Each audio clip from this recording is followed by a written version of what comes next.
Hey everyone, I'm Grant and welcome back to the channel. This is going to be kind of a quick one take to update everyone on what's going on with the build and timelines and to answer the questions that were asked of me in my last video, which I do realize I said I would answer 5 to 7 days after I posted that video. Unfortunately, just because of holidays and end of year stuff that came up at work, I just ran out of time, and today is really the first moment I've had to actually make this video. So I wanted to kind of go over everything. First of all, I need to answer some rather important questions that people asked.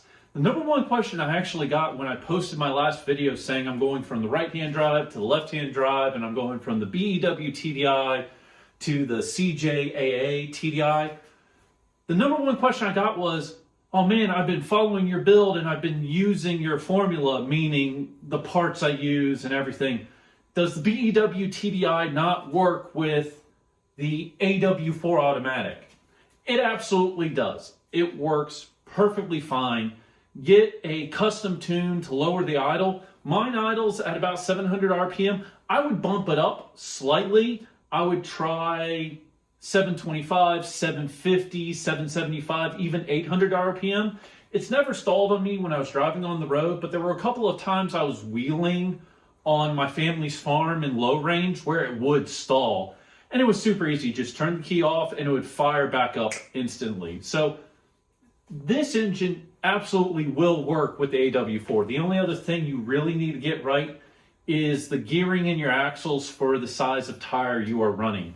With the size of tire that I'm running, realistically, I needed 410s. Ideally, 427s would have been spot on perfect, which I kept looking into. I could never find 427 gears for a Dana 30 front axle. However, you can get 427 gears for a Dana 44. So before I had gotten the left-hand drive, I had considered swapping my Dana 44 Rubicon axles from a 410 to a 427, which I realize is the most minuscule jump. But when you're doing a swap like this and you're trying to make an engine work with a transmission that was never paired together in production, those minute number changes can make a huge difference. So to everyone that had asked me like, oh, hey, does this combination not work? It absolutely does work. The only reason why I am switching from the BEW to the CJAA is because of the differences in steering, truthfully. Because I have to remake all of my motor mounts and redesign where the cooling is going and where the exhaust is going because of where the steering shaft is, it's the same amount of work to put the BEW TDI in my left-hand drive as it would be the CJAA. The CJAA just does everything a little bit better for my application. But if I didn't have that 2014 Jetta, I would just fix this motor and move everything over. Okay, the other question that I got was, what am I going to do for the wiring harness? As of right now, it's kind of up in the air. I'm not really sure yet. However, I did find a document in one of the TDI swap groups on Facebook, and I'll put a picture of the group somewhere on here.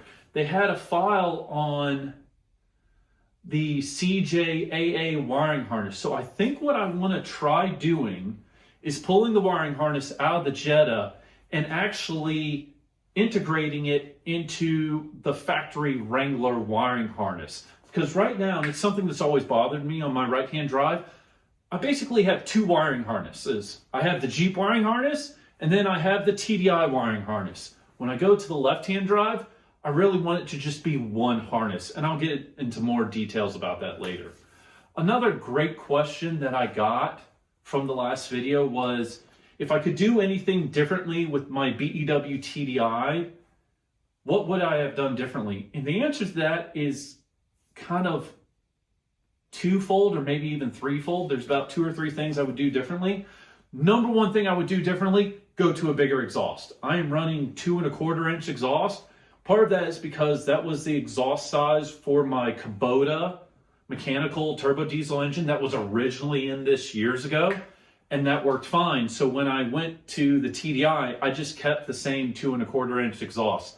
I would highly, highly, highly recommend going to 2.5 inch, and that's what I'm going to be doing on the left-hand drive. The other thing I would do differently is I would get rid of the cartridge style oil filter with the cooling element or heat exchange or whatever you want to call it on the bottom of the factory oil filter housing. Multiple reasons. Number one, it's going to be so much nicer to go to a screw-on oil filter. And I actually bought the parts to do that for that motor. I have it. I just never got around to installing it. But the other reason I would do that and recommend it is it makes plumbing the coolant system so much simpler. So that's another thing I would do slightly differently on this. And the last and final thing is, even if you have a BEW TDI and you're wanting to do the swap, be it with an automatic or a manual, put ARP head studs or an equivalent in this motor.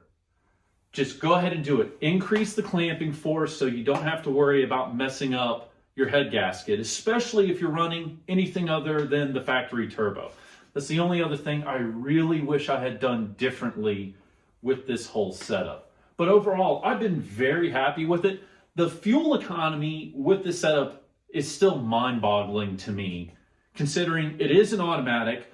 I didn't have the right gearing for the tires, and I was basically running this as a 3-speed automatic the entire time I drove it. And the fact that I could drive it pure highway and get over 30 miles per gallon in a TJ Wrangler is incredible.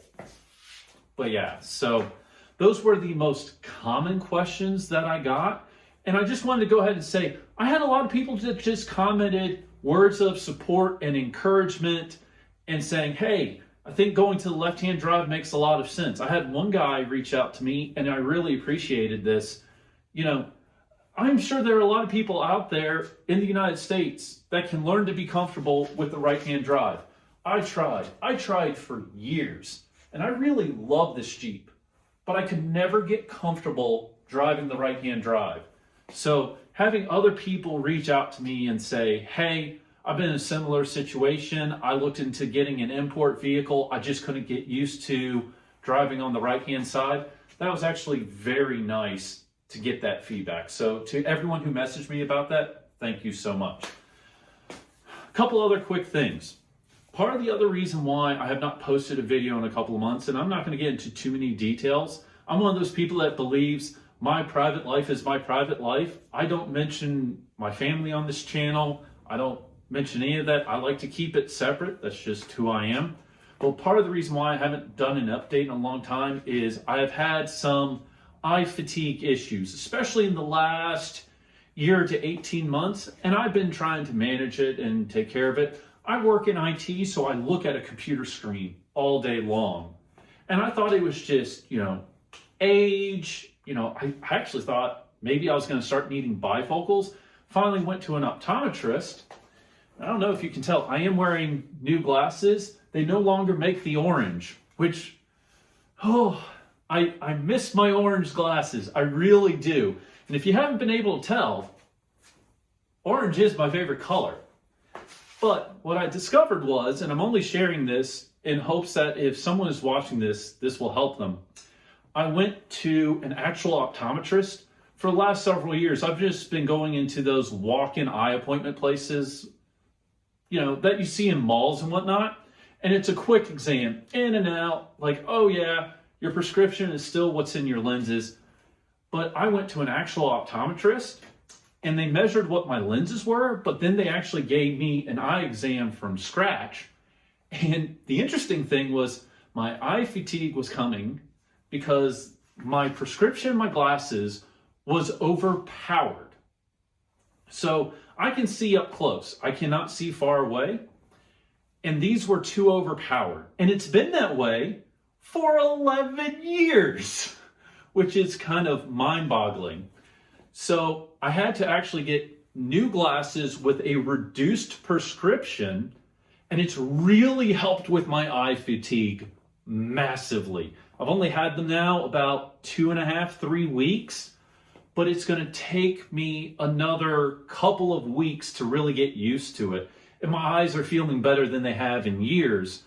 But there is this adjustment period because what my optometrist told me was my eyes and all the muscles in my face and everything got used to micro squinting to make everything seem clear with the overpowered lenses, that my brain is having to learn how to undo that with the new lenses.